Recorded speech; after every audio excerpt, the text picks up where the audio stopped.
Bonjour à tous, bienvenue dans ce rendez-vous avec du coup Alice Labouze, présidente et gérante de fonds Trecento. Donc merci Alice de ce rendez-vous, d'avoir répondu présente. On se retrouve après, pour la petite anecdote, un peu plus de 20 ans depuis les bancs d'école de commerce, voilà, donc du temps à passer. Donc heureux de te retrouver ici. L'idée de cette interview, c'est un peu de faire un point sur la thématique autour de l'intelligence artificielle qui, je crois le savoir, est l'un des gros axes, un gros focus de tes fonds.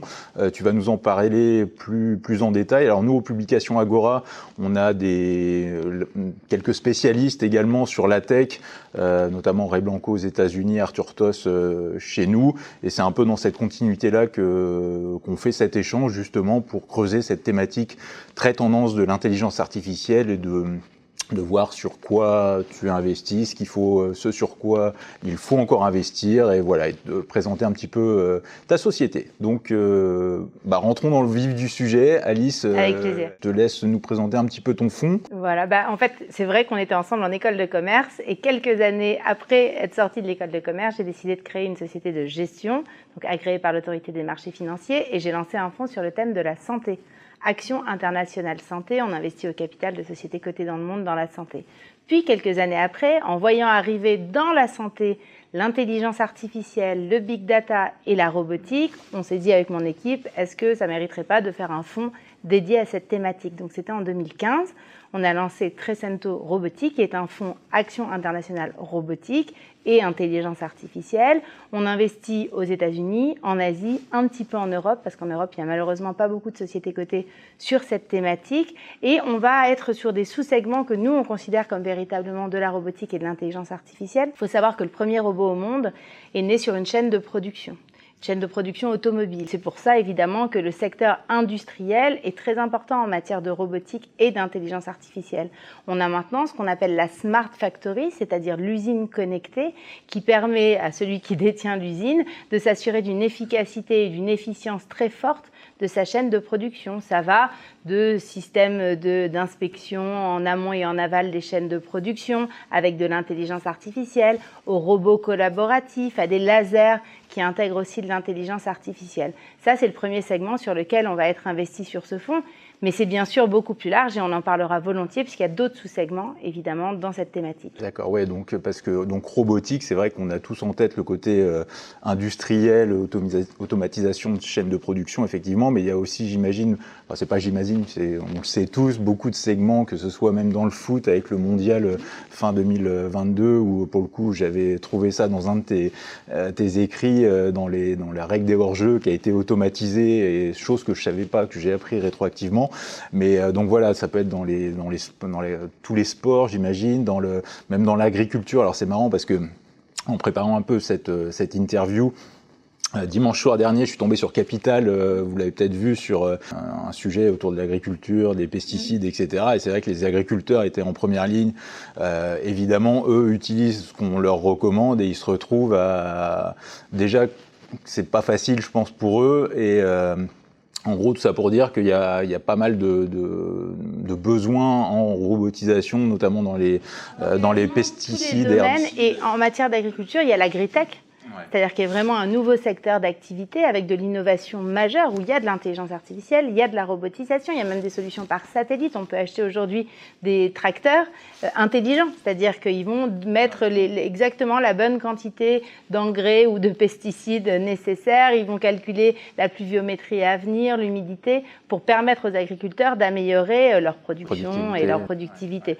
Donc oui, c'est un apport supplémentaire. Vous savez qu'à côté de Paris, s'est lancé un énorme projet financé par Xavier Niel, entre autres notamment, justement autour d'une école d'agritech, c'est-à-dire où ce sont vraiment des ingénieurs et des gens qui sont liés au monde aussi de l'agriculture, qui viennent développer des solutions made in France assez extraordinaires et prometteuses. D'accord. J'en apprends tous les jours. Voilà. Est-ce qu'il y a, parce que du coup, moi, je suis pas un spécialiste, je connais dans le côté robotique. Est-ce qu'il y a des grands noms? Alors, je sais c'est souvent des gros groupes industriels, des Siemens et autres. Mais quand on sort de ces acteurs-là, il y a Est-ce que tu peux nous citer? En fait, vous avez carrément des robots qui fabriquent des robots. C'est eux les géants de la robotique industrielle. c'est des sociétés japonaises, parce que vous savez que le Japon est le pays le plus mature, en tout cas, c'est celui qui a démarré le plus tôt sur la robotique. Donc, ils ont des sociétés comme Yaskawa, Ouais, Yaskawa, Y-A-S-K-A-W-A, ou Fanuc, F-A-N-U-C. Ce sont les géants mondiaux des robots industriels. Ils font par exemple des robots collaboratifs, c'est-à-dire qu'ils viennent collaborer sur les chaînes de production avec les ouvriers, mais ils font aussi d'énormes machines qui permettent de carrément fabriquer des pièces entières. Du coup, l'autre axe de tes fonds, ce que tu nous disais, c'est la santé. Alors, moi, quand je pense santé, en fait, il y a d'un côté le côté, ce que j'ai en tête à mon niveau, en tout cas, le côté Big Pharma, des Sanofi, des Novartis, etc., le côté assez défensif dans le côté cyclicité du marché traditionnel. Et il y a aussi, évidemment, le côté biotech, où pour le coup, alors je parle des biotech parce que là, ça fait un peu l'actualité ces derniers jours avec Biocorp, Novo Nordisk. Là, je crois qu'hier, c'était Chinook Therapeutics avec Novartis. Et donc voilà, donc alors, et c'est vrai que ces types de petites boîtes peuvent faire je crois que ça prenait 60% sur les termes du rachat hier par rapport à Novartis. Et donc ma question c'est, est-ce que toi dans tes fonds, dans le côté santé, est-ce que tu restes sur des big caps ou est-ce que tu as eu aussi une poche beaucoup plus risquée et avec potentiellement du rendement plus élevé ou voilà, comment tu te positionnes sur ça? Merci pour ta question. Donc pour y répondre, je vais juste donner une information importante. Sur 100 $ dépensés dans le monde, dans la santé, vous avez seulement 20 $, tu as seulement 20 $ en fait qui sont dépensés pour les médicaments. Les médicaments, c'est les labopharma et c'est les biotech. Les labopharma, c'est les médicaments chimiques, les biotech, c'est des médicaments biologiques. Il reste 80 $. Alors qu'est-ce qui se passe avec ces 80 $? C'est énorme, mais c'est le matériel médical.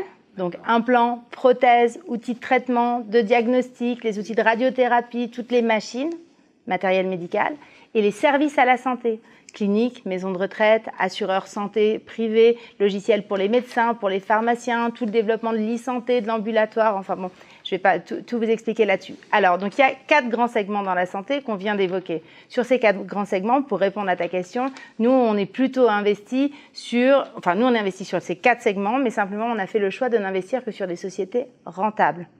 Donc, ça répond à ta question. En fait, d'abord, en France, on est assez déformé par la vision qu'on peut avoir du marché coté de la santé, parce qu'en France, tu as soit des gros labos, soit des toutes petites biotech qui peuvent faire des belles performances, mais où il y a des difficultés dont on pourra parler volontiers. Ensuite, c'est très réducteur, puisqu'en fait, tu t'adresses qu'à 20% du vrai marché mondial de la santé. Donc moi, je suis plutôt sur les 4 segments, avec une surpondération sur les 3 premiers, donc labo, matériel médical, services. On a des biotech, mais les biotech qu'on a, donc biotech, ça veut dire que vous inventez des médicaments sur la base du vivant. Tu prends du sang ou du plasma et tu le fais évoluer pour que ça devienne une thérapie, donc un médicament tout simplement. Et bien en fait, nous, on a ce qu'on appelle des biopharma, c'est-à-dire que c'est comme des laboratoires pharmaceutiques, mais qui ne travaillent que sur du vivant. Donc ce sont des biotech, mais par contre c'est des labos, donc ils sont quand même de taille importante et il n'y a pas ce souci de je lève du cash, je consomme du cash, je relève du cash, je consomme du cash, jusqu'au jour où éventuellement j'arriverai à mettre sur le marché mon produit. Donc un peu les pelles et pioches, parce que nous c'est une image qu'on aime bien utiliser dans différents secteurs, que ce soit aurifères et autres, et c'est vrai que là c'est un peu cet axe-là où pour le coup c'est vrai que sans les 80% de ce que tu évoques, il n'y a pas grand-chose qui sortirait ou qui tournerait dans le... C'est ça. En fait, il y a plusieurs sujets sur les biotech, on va dire françaises. Si quelqu'un veut investir sur une biotech française, il se heurte quand même à plusieurs sujets. Un, en France, on n'a pas assez d'investisseurs de long terme qui tiennent les positions, comme aux États-Unis par exemple, ou comme en Europe du Nord. C'est-à-dire que vous n'avez pas de fonds de pension qui vont rester 50, 60 ans dans les entreprises, remettre au pot quand elles en ont besoin. Donc on a un vrai problème. En fait, elles sont un peu régulièrement abandonnées. Deuxièmement, quand elles cherchent à attaquer le marché mondiale, elles attaquent le marché américain et souvent elles ont du mal et elles se font un peu avoir sur le marché américain en recrutant les mauvais commerciaux. Donc, pour faire de la performance, en tout cas ajuster du risque, c'est pas évident, je trouve. C'est pour ça qu'on a plutôt exclu tout ce qui était non rentable, parce que ça n'empêche pas de faire de la performance. faut juste comprendre que les laboratoires pharmaceutiques ont radicalement changé le modèle entre les années 2000 et maintenant. Maintenant, ils sont devenus quasiment des distributeurs, vraiment. Et donc, c'est pour ça qu'ils prennent des participations dans des petites biotechnologies. Et hop, ils prennent la technologie quand elle fonctionne, enfin le savoir-faire quand il fonctionne, et le distribuent partout dans le monde. Ouais, donc, parce que ma femme travaille chez IQVIA, qui est coté au Nasdaq. IQVIA qu'on a en portefeuille. Donc, voilà. Spécialiste des études cliniques virtuelles, marché incroyablement. Et tout ça, quand ma femme a commencé il y a 20 ans, ça se faisait quasi exclusivement en labo. Et aujourd'hui, c'est plus du tout le cas, c'est sous-traité, etc. Donc c'est vrai que ce que tu dis, c'est des tendances qui vont pour le coup. On appelle ça asset light, c'est-à-dire qu'en fait, on cherche évidemment à avoir moins de charges fixes, donc si on peut moins de collaborateurs, c'est pas plus mal. Super, merci pour l'éclaircissement sur les deux axes. On va continuer cette interview, si tu le veux bien, dans un axe peut-être plus marché, parler donc dans la continuité de l'intelligence artificielle, là, du côté disruptif de la chose. On l'a vu, notamment sur la côte parisienne, il y a des sociétés comme Téléperformance là, qui ont été fortement attaquées justement sur le thématique de l'IA. Il y avait également dans l'éducatif, où je crois que c'était la société américaine Sheikh qui avait entraîné Pearson dans la baisse, justement sur des craintes d'arrivée de l'automatisation de l'IA qui faisait peser des risques sur les tendances structurelles. Qu'est-ce que toi tu penses de ça? Est-ce que tu penses que c'est pas quelque chose que tu découvres en fait là depuis 6 mois? Évidemment que non, parce que j'ai lancé un fonds notamment sur l'IA en 2015, donc ça fait un petit moment. Mais là où tu as raison, et d'ailleurs il y avait un titre, je pense que c'était un grand journal français qui disait ça en début d'année, c'était « La tech est morte, vive la tech ».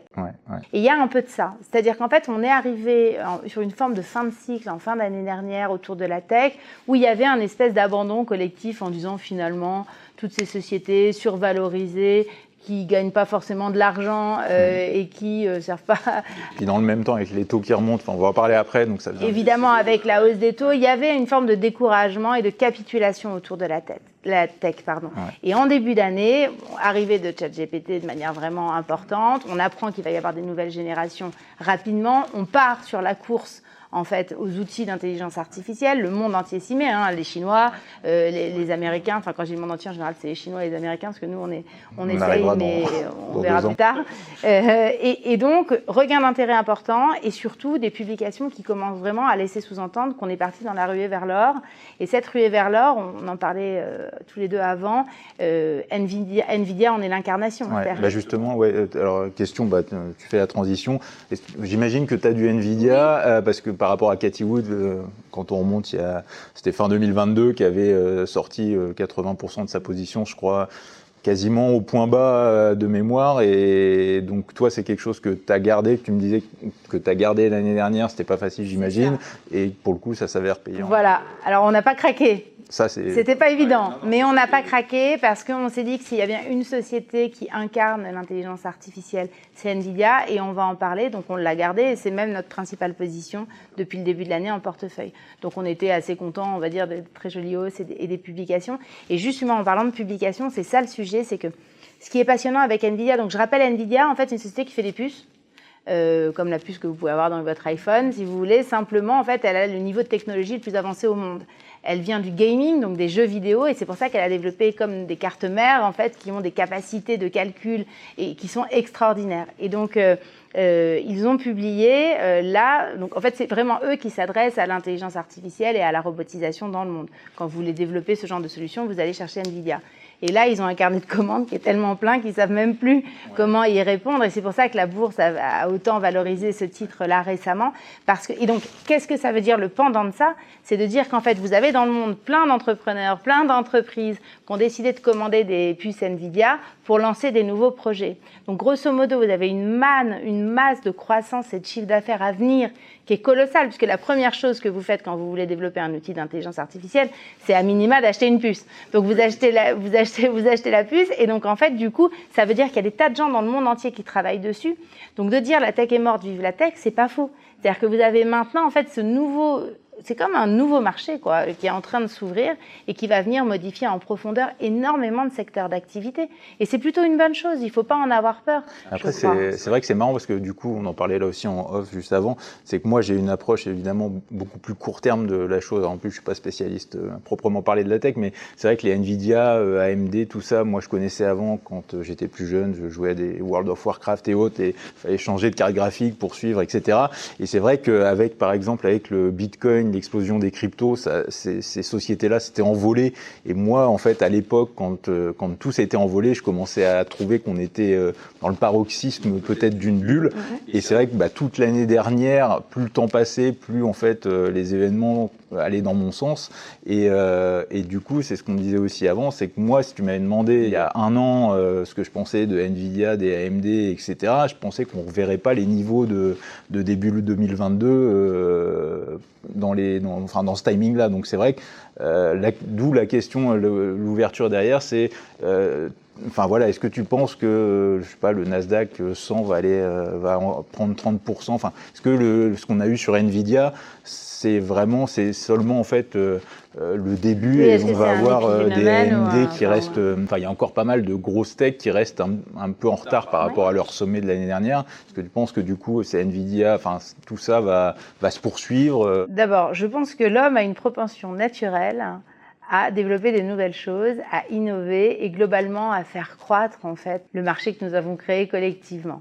C'est-à-dire que je pense que vraiment il y a structurellement plus d'acheteurs que de vendeurs sur le marché. Donc pour répondre à votre question, à ta question, pour moi la bourse. Moi j'ai créé une société de gestion et j'ai mis un taureau comme logo. Ouais. Le taureau, pour ceux qui ne savent pas, en fait, c'est vraiment. C'est plus pour la petite histoire, c'est vraiment en fait l'image du marché haussier. Bon, il y avait des concours au début du 19e siècle à New York dans les rues. Enfin, il y avait des combats entre des taureaux et des ours. Des coups de corne vers le haut. Exactement. Et le taureau, quand il attaque, il donne des coups de corne de bas en haut, là où l'ours, il le fait de haut en bas. Et donc, c'est pour ça qu'on dit que quand on est haussier sur le marché structurellement, qu'on est un taureau, grosso, qu'on est boule. Donc, moi, j'en ai fait mon logo. Donc, c'est à peu près pour te donner l'ambiance. Ensuite, je considère quand même que la bourse, en fait, c'est une pente haussière, avec des exagérations, des corrections, des exagérations, des corrections, des exagérations, des corrections. Donc je ne sais pas très bien où on en est sur les exagérations et les corrections. Ouais. Ce que je sais, c'est que le marché de la tech a fortement purgé l'année dernière, moins 30 quand même sur le Nasdaq. C'est pas un petit bout de baisse, c'est quand même une vraie baisse. Bon, ça s'explique, bien entendu. On est reparti cette année, mais on n'a pas encore atteint les points les plus hauts, en tout cas pas pour l'ensemble du Nasdaq, on ne l'a pas encore atteint. On a une nouvelle histoire qui s'écrit sur une histoire économique, technologique et d'innovation qui s'écrit et qui a l'air vraiment de gagner en consistance. Oui, de gagner en consistance. On sent bien qu'il y a quand même des nouvelles choses qui sortent autour de ça. Donc moi, je suis relativement optimiste sur ce secteur et surtout, on n'est pas loin du plateau sur les taux. Alors du coup, question par rapport justement... pour ta prochaine question. C'est fantastique. Ouais, la question, effectivement, là, le sujet du moment, c'est sur les taux, le taux pivot, etc. En fait, moi, ma question derrière, c'est qu'est-ce qui va se passer après? C'est-à-dire qu'en fait, il y a le côté, ce qui s'est amorcé en 2022 en réduction des tailles de bilan de banque centrale. Je pense que c'est vraiment ça le gros enjeu. C'est-à-dire qu'effectivement, là, on est d'accord sur l'idée qu'il y a 9 chances sur 10 qu'on soit là ou dans les 3 mois sur un taux plateau. Derrière, même si si les taux doivent commencer à reculer sur des ralentissements, enfin toujours la même histoire. En fait, parce que moi, je pense vraiment que une grosse partie de la hausse des marchés est liée à la masse monétaire. Et donc, si ça repart, il y a des chances que derrière, les banques centrales reprennent ce qu'elles ont amorcé en termes de réduction de bilan, etc. Et donc, est-ce que ça, pour toi, ça ne va pas freiner la hausse des valeurs growth du Nasdaq en l'occurrence? Oui, justement, est-ce que tu penses que l'AI à l'instant T ou d'autres futurs drivers seront plus forts que cette tendance qui, après, moi, pour le coup, je pense que c'est quelque chose de durable.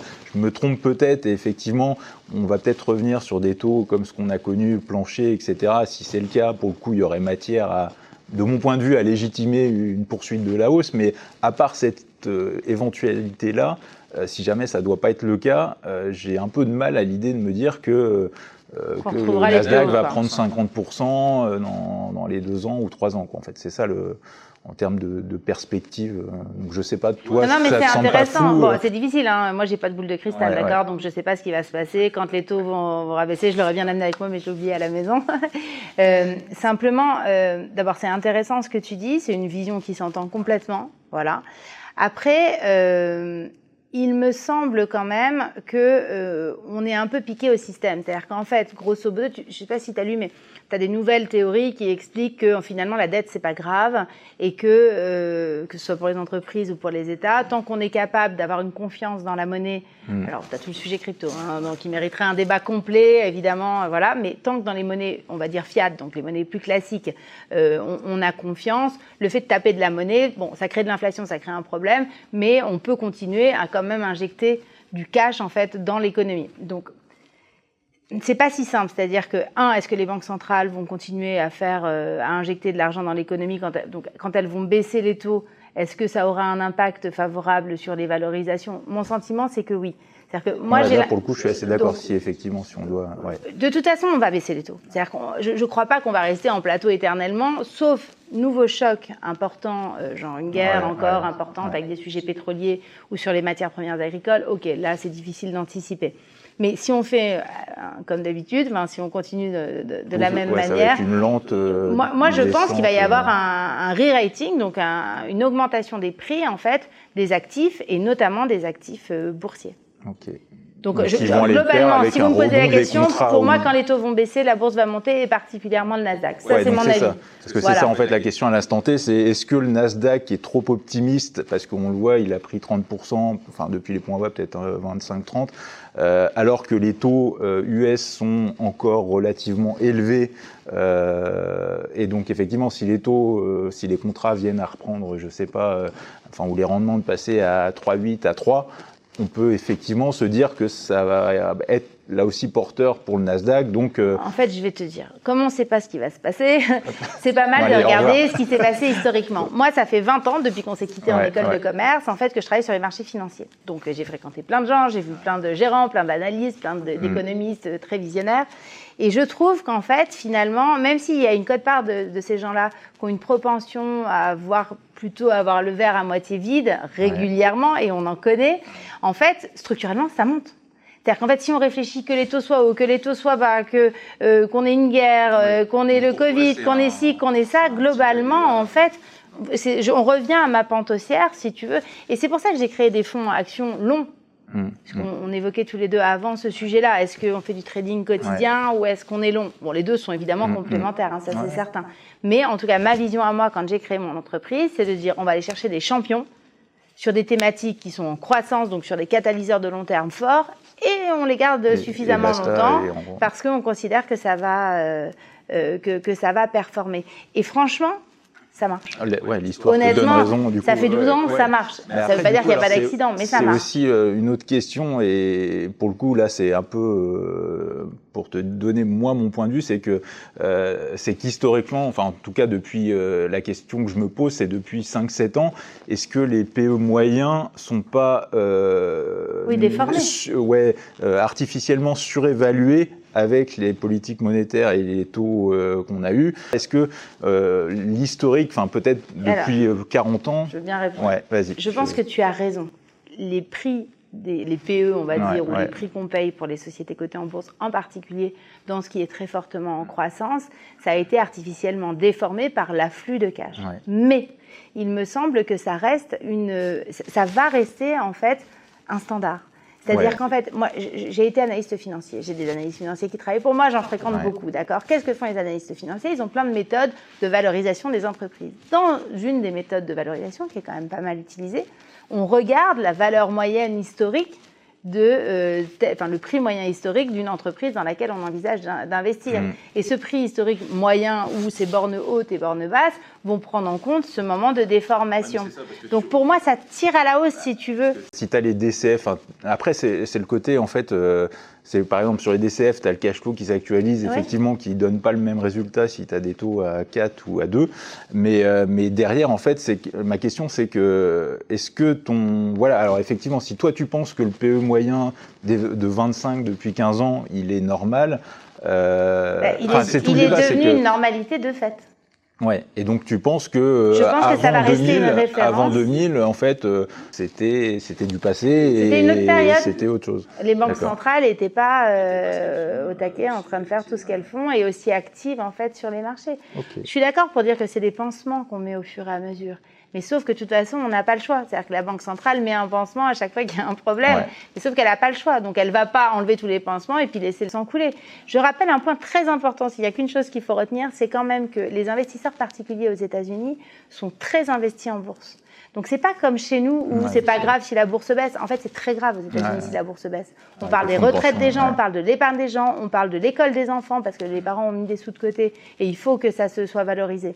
Donc, la manière dont va agir et le gouvernement américain sur des mesures et la Banque centrale américaine va être forcément très différente de ici, on s'en fiche un petit peu. C'est vraiment fondamental de comprendre ça. C'est pour ça que j'ai fait du marché américain le principal marché sur lequel nous on investit, parce que pour moi c'est le marché le plus efficace, le plus efficient et qui va le plus monter, en tout cas parmi les autres. Effectivement, il y a les intérêts, il y a les plus gros intérêts. C'est d'une évidence absolue. D'accord. Comme ça, c'est clair, ça a le mérite de la clarté. Dernier mot peut-être rapidement sur l'ARN messager, avec le Covid et tout. C'était quelque chose de très tendance avec les Moderna à $400. Par exemple, Moderna, là, ça vaut, je crois de mémoire, 100 ou 130. Donc, il y a beaucoup de boîtes liées à cette thématique qui ne profitent plus du tout, du coup, qui sont vendues et qui sont délaissées. Est-ce que toi, tu penses que l'ARN messager, est-ce que c'est à oublier totalement parce que le Covid, on vit avec et il va probablement pas partir du jour au lendemain, mais est-ce que tu penses qu'il y a d'autres développements autour de l'ARN messager que ce qu'on a eu dans le Covid? Et du coup, si oui, via quelle société, des choses, voilà, est-ce que tu as des... Oui, il y a eu un dégonflement très fort de la bulle Covid, c'est-à-dire toutes les sociétés qui étaient, dont le cours de bourse avait monté fortement, Netflix inclus, sauf cette année où ça remonte, mais globalement, en fait, tout ça, c'est pas mal dégonflé, dont Moderna.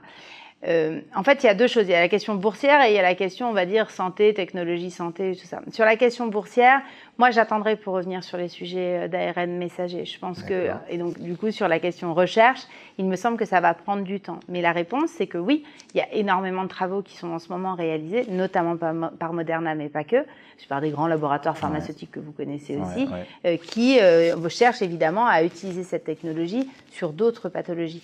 Et franchement, je pense que ça va marcher. Donc c'est une révolution importante, l'ARN messager. Et du coup, tu n'es pas tellement exposé à l'instant T, là, au début d'été 2023. Alors si, à travers des grands labos qu'on peut avoir, comme un Pfizer, bien sûr. Mais pas l'équivalent de mais Moderna, on n'a pas de Moderna. Des choses. Non. Enfin, on en a eu, on en a plus. On va s'arrêter là. Merci Alice pour cet entretien. Merci à tous. J'espère que ce petit tour d'horizon de la thématique robotique et santé vous aura plu et intéressé. Et je vous retrouve très vite en ce qui me concerne sur notre site labourseauquotidien.fr.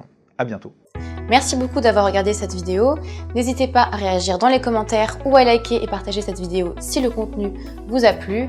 Et pour ne rater aucune de nos prochaines émissions, vous pouvez vous abonner à notre chaîne et activer les notifications. Et pour plus de contenu, n'oubliez pas que le dernier rapport rédigé par nos experts est accessible en cliquant sur le lien de description. On se retrouve tout de suite dans les commentaires et je vous dis à très bientôt pour une prochaine vidéo.